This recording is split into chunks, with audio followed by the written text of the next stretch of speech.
یا ایھا الناس، اے لوگو، پھر ساری انسانیت کو خطاب ہے. اس سورت کا آغاز بھی تو اسی سے ہوا تھا نا. آپ کو معلوم ہے، آپ نے سنا ہی ہوگا یوسف اسلام کا انٹرویو جو کیٹ سٹیونز تھے. وہ کہتے ہیں کہ مجھے قرآن کے اس انداز نے بہت فیسینیٹ کیا تھا کہ او مین کائنڈ، کہ یہ تو سب کے لیے ہے تو اس میں میرے لیے بھی حکم ہے. یعنی کتنا ایک دم اپنائیت کا انداز ہو جاتا ہے نا کہ اے لوگو، سب کو خطاب ہے. تو یہاں بھی یا ایھا الناس، اے لوگو، قد جاءکم برہان، تمہارے پاس ایک برہان آ چکی ہے. برہان کا لفظ جو ہے نا بے سے ہے. برہ کا معنی ہوتا ہے سفید اور چمکدار ہونا، وہ دلیل جو واضح اور ثابت ہو.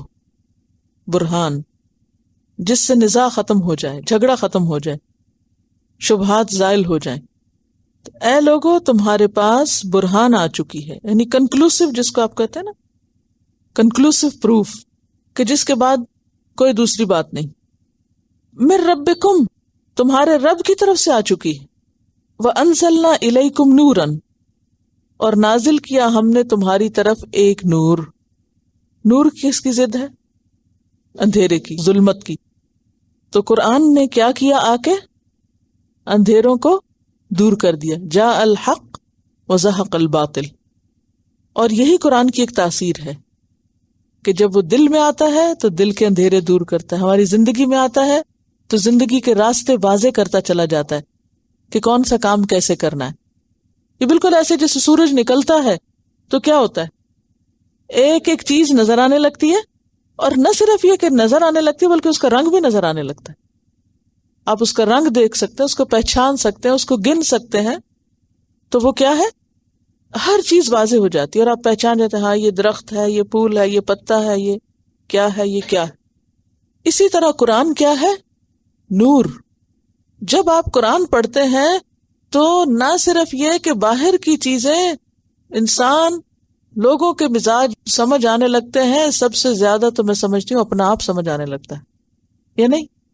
اپنا آپ، اپنی سوچیں، اپنے خیالات اور اپنے اندر کی جو چھپی ہوئی خرابیاں اور خامیاں ہیں نا، جو کوئی اور نہیں دیکھ سکتا، نہ کسی کو پتہ چلتی ہیں، وہ ان کا آئینہ نظر آنے لگتا ہے کہ اچھا یہ تو ہم میں بھی ہے، یہ تو ہم بھی کرتے ہیں. وہ چیزیں پھر اپنے آپ بادر کرنے لگتی ہیں اور وہ آپ کو چبھنے لگتی ہیں کہ یہ ٹھیک نہیں ہے. وہ چیزیں جن پر ہم اپنے آپ کو تعویلیں دیتے رہتے ہیں، یا ہم شک کا شکار ہوتے ہیں، یا ہم کنفیوژن میں ہوتے ہیں، یا ہم کہتے ہیں اچھا ٹھیک ہی ہوگا، اچھا شاید نہ بھی ٹھیک ہو. لیکن قرآن ان کے لیے واضح روشنی مہیا کر کے آپ کو دکھا دیتا ہے. یہ الگ بات ہے کہ پھر آپ اس میل کو ہٹائیں یا نہ، لیکن دکھا وہ خوب دیتا ہے. وَأَنزَلْنَا إِلَيْكُمْ، الیکم کون ہے؟ یا ایھا الناس، سب. اب آپ یہاں یہ کہیں گے کہ بھئی وہی تو نبی صلی اللہ علیہ وسلم کی طرف آتی تھی، آپ کے دل پر اتارا گیا تھا، تو یہ کیوں کہا گیا انزلنا الیکم؟ سب پر تو نہیں اتارا گیا نا.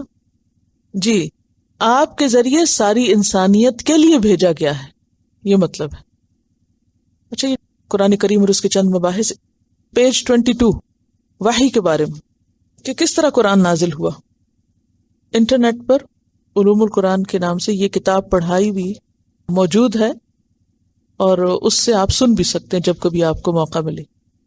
ٹھیک ہے، اس کتاب کو ڈیٹیل کے ساتھ پڑھایا گیا ہے، تو جب آپ کو موقع ملے آپ نکال کے اس کو سن لیں تو بہت سی چیزیں واضح ہو جائیں گی. تو اب وحی کے بارے میں لفظی معنی تو میں نے آپ کو بتا دیا، اور یہ جاننا آپ کے لیے اس لیے بھی ضروری ہے کہ بہت سے لوگ وحی کی حقیقت کو نہیں سمجھتے، پھر آبجیکٹ کرتے ہیں. بنیاد ہے نا وحی، اس کے ذریعے قرآن آیا تھا نا، وہ ذریعہ اور وسیلہ تھا نا، اور اگر وہ نہیں سمجھ میں آئی یا وہاں ڈاؤٹ ہو گیا تو پھر قرآن کی اوتھینٹسٹی بھی ڈاؤٹ فل ہو جاتی ہے، انسان شکوک و شبہات کا شکار ہو جاتا ہے. تو علم روشنی ہوتا ہے جس سے انسان کی کنفیوژنز دور ہوتی ہیں. وَأَنزَلْنَا إِلَيْكُمْ نُورًا، ہم نے تم سب کی طرف نور نازل کر دیا ہے، اتار دیا، بھیج دیا ہے.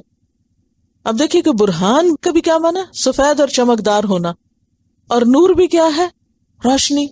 تو قرآن ایک ایسی چیز ہے جس نے ایسی روشنی تمہیں دی ہے، ایسا نور دیا ہے، ایسی دلیل دی ہے، اور اوپر سے مبینہ بھی ہے ساتھ.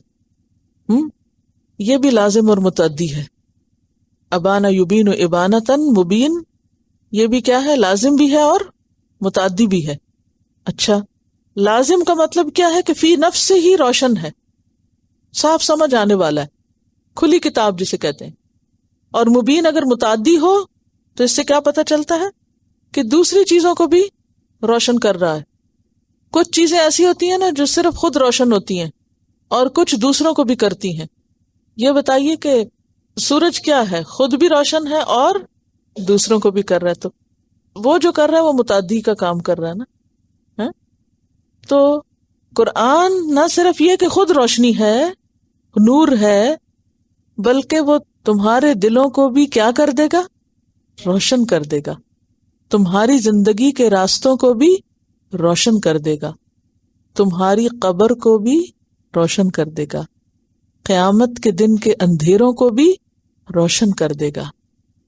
لہذا اس کتاب سے بھاگنا اور اس کتاب کو چھوڑنا باعث حسرت ہے، جو ہمارے لیے ہمارے ذہنوں کو روشن کرتا ہے، ہمارے دل دماغ روشن کرتا ہے. عام طور پہ کہتے ہیں نا فلاں چیز نے تو دل دماغ روشن کر دیا، یا فلاں علم نے یا فلاں کتاب نے. تو ان سب علوم سے اوپر ہے یہ علم جو انسان کے دل دماغ کو روشن کرنے والا ہے، بلکہ ہر چیز کو، جنت کی طرف جو راستہ جاتا ہے اس کو بھی روشن کرنے والا ہے.